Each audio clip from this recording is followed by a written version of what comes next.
Yo, what's up guys, it's Talon. So today we're going to be talking about how we failed to get rank 1, going through our overall season and the main things that we learned from this season. The first you can see here, overall we finished we had rank 9 as our highest, 129 marks. So a worse season than normal. You can see other seasons that have 55% win rates. This season we had a 52.8% win rate, as you can see here with the stats and everything.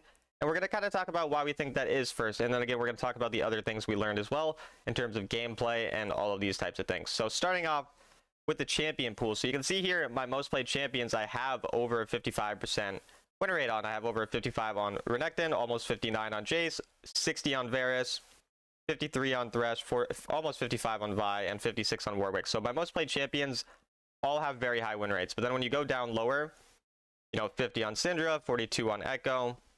Basically, the champions I was trying to learn, a lot of them have much lower win rates. And so that really kind of makes a lot of sense, obviously, because when you don't know how to play a champion very well, or when you're learning it, you're obviously going to struggle initially. And so I would say one of the main things that I've learned from this season is if you really want to climb really, really high, you should definitely stick to your main champions. Now, as a content creator, of course, I'm going to make videos on a variety of champions because it helps you guys. It helps you understand the champions, and my goal is more to learn and make good content more than purely get rank 1s. So that's why, I still will continue to learn those champions. But in terms of learning, definitely climbing is important to understand that you should probably be playing your main champion. Unfortunately, there's a lot of pop-ups showing up. But I also want to show you guys we're currently at rank 18. So we're going to end the season around rank 18, rank 20-ish, because the season is ending in 6 days, as you can see here. Okay, so now I'm going to talk about some of the other most important things that I learned during this season. And the first one was really just that efficiency is so much more important than pretty much anything else. And just being consistent is really what matters. So I, at certain parts in the season, based on my games, I would decide to help out the weaker laners, or I would try to help out people who weren't doing as well. I would try to help out my team and be, a more selfless player. And I really found that this just simply doesn't really work for solo queue. Obviously, if you're playing in a proper team environment with people you can play, to help them out or to, bail out their lane when the game's not going well for them or whatever. But when you have a solo queue teammate who's doing bad, that usually just means they're bad at the game. And even if you give them a lead, they're not really going to do much with it. So, going for random ganks at level 2 or level 3 and trying to help out a laner who probably is not doing that well, it's not really going to work out for you because it's just going to, it's going to hurt yourself more, for example. Or if we look at it, if you're playing lane, if you're, say, the support, roaming to the lane of your top laner, if your top laner is getting destroyed, is probably not good. But if your ADC is getting destroyed and your top laner is doing well, then roaming there is going to make a lot of sense. So these types of things I've learned just in general. You need to play around the strong member of your team, and you need to not try to help out your teammates when they're already doing really poorly. Usually in solo queue, you just need to play more selfishly in general. And then something else I found, and this came a lot from coaching people, but also from my own gameplay, is that rules are meant to be broken. And what I mean by that is there are rules to the game, the rules that I teach you guys, wave management, things like playing around the stronger laner, all of these different things that I will teach you guys that are very important. They are important, and they're the rules that you should generally follow. However, these rules have times where they're not applicable and where you need to be creative and kind of think critically in order to find how the game can actually be won. So basically, again, there's these general rules that you should follow, but you need to also understand the win condition of the game. And then you need to break those rules when the win condition, is only going to be met through certain circumstances. So let me give you a specific example. Say that you are really, really ahead as an individual in top lane, and your entire team, they're very behind. But you have one really hard scaling champion on your team, and you know that you're not going to be able to carry late game because your champion does really bad late game into the enemy team comp, even if you're very ahead. Well, then you're going to need to know that you can only really win that game if you get that scaling champion ahead, for example. And so the way you're going to do that is by finding a time to maybe roam to that person's lane or, help out if it's a jungler or whatever, and basically start to help out that person. Even if normally I wouldn't want you to help out the good, the bad player, you might have to help them out in this scenario because that's the only real way you can win the game. So that's just a random example, but there's just these different times where these rules actually just need to not be followed because you're going to lose if you don't specifically go towards that one win condition.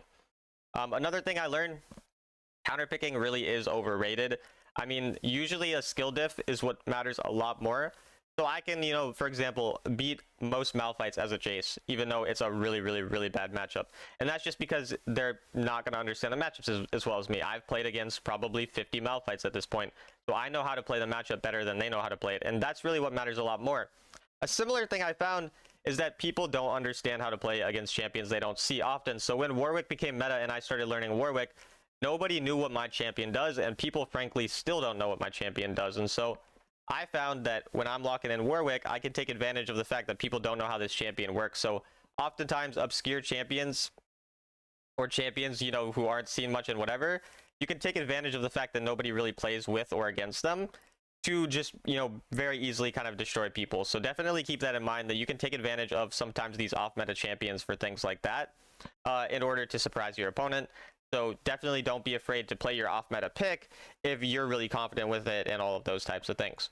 Another thing is that closing out games is really what matters more than almost anything else in Wild Rift. Most people don't know how to close out games, and so having that skill will instantly allow you to win a lot more games. And the main ways that you can do this is just understanding the game-ending objectives. So the Baron and the Elder have unique purposes.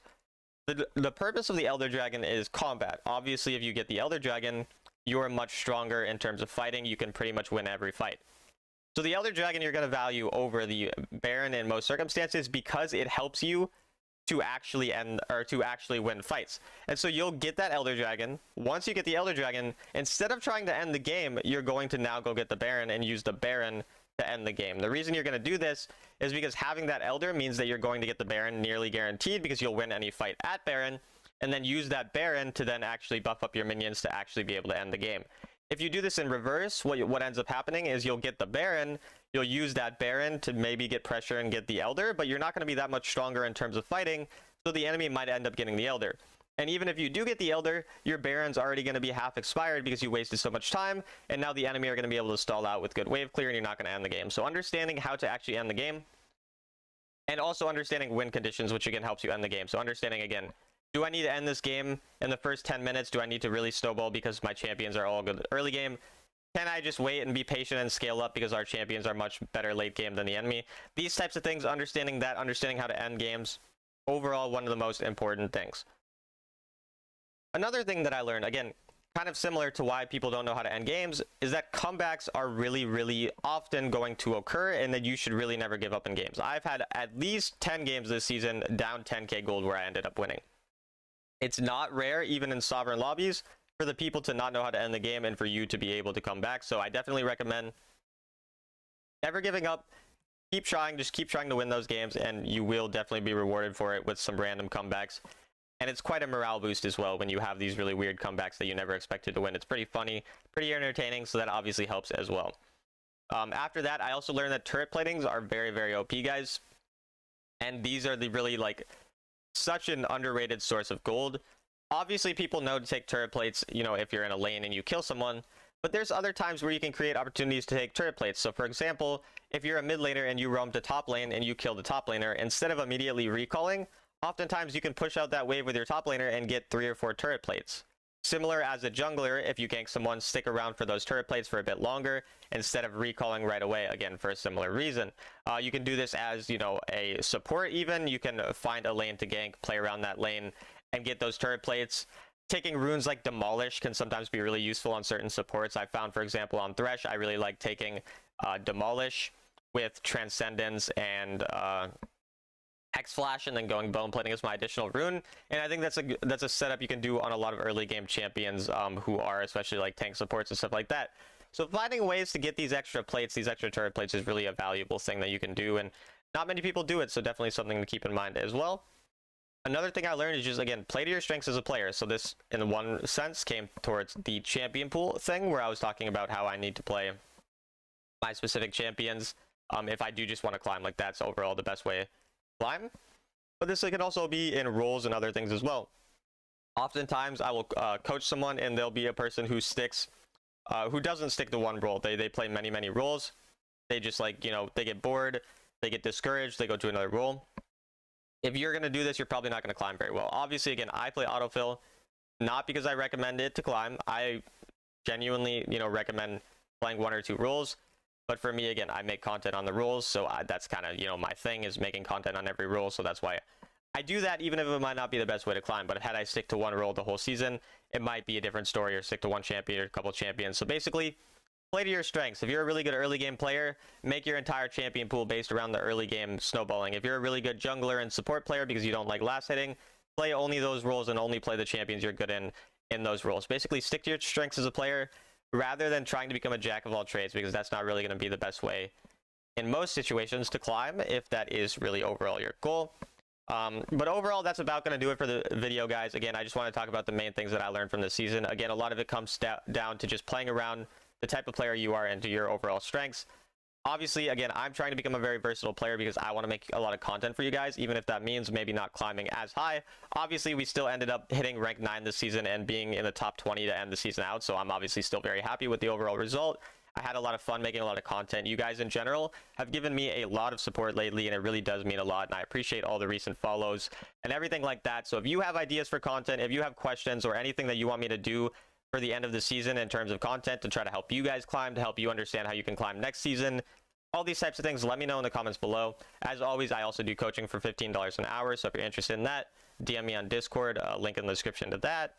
I have memberships on my YouTube channel for $5 a month where you get access to my coaching notes, you get access to videos early and some other cool things like that. And I will see you guys in the next video.